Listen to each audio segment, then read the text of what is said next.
ఏందమ్మా? ఏంది ఇప్పుడు వచ్చినవేందే? ఇంటికి పోతేనేమో నెల అయింది. చిన్నకోళ్ళకి ఇంటికి పోవాలి. నేను అన్నమాడలేదని చిన్నకోళ్ళ ఇంటికి పోతేనేమో నేను ఏందా ఇప్పుడు ఎట్లా వస్తాయి అంటే నేను ఊరికి పోతున్నా మా అమ్మగారింటికి అని బ్యాగ్ పట్టుకొని తాళం వేసుకొని పోయింది. నెల కూడా ఆయన ముందు వచ్చే నెలలో రెండు నెలలు మా ఇంటికానే ఉంది కానీ ఆ బయలుదేరిపోయింది. మరి సంపాదించిందంతా వాళ్ళే తిన్నారుగా, మరి ఇలా ఎందుకు అట్ట అంటారు? నాకేం దోసకాయ మరి సంపాదించి ఇత్తివి ఈ అన్నం తిన్నావా? అసలు అన్నం పెట్టలేదా?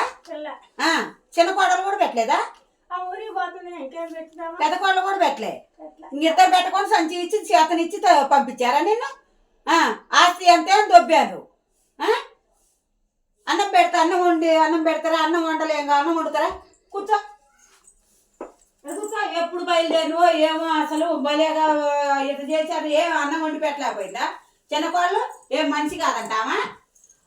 తాళం వేసుకొని పోతాం. అదే చదువుకొని రేపు ఆ ముసలాం కాదంట.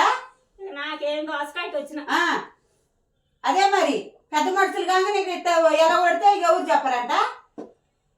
ఎందుకు లేదంత బాధ ఇంకెందుకమ్మా, బాగా అయిపోతున్నాగా. మన్నా కాదు మరి అన్నం వండరా పెట్టరా? సొమ్మంతా తీసుకుని నేను వచ్చి మాట్లాడతా. అన్నం తిన్నాక రేపు పొద్దున్నే మనం బయలుదేరిపోదాం. అసలు నేను అడుగుతా ఏందో మరి. ఎందుకేంది మరి ఆడపిల్లని ఉండబట్టి ఇప్పుడు నువ్వు వత్తివి, ఇప్పుడు ఎదిపోతావు నువ్వు. పెద్ద కోడలు మరి నెల అయిందని పంపించా, మరి చిన్న కోడలు ఎంత అన్నం వండి పెట్టి పంపించాలిగా.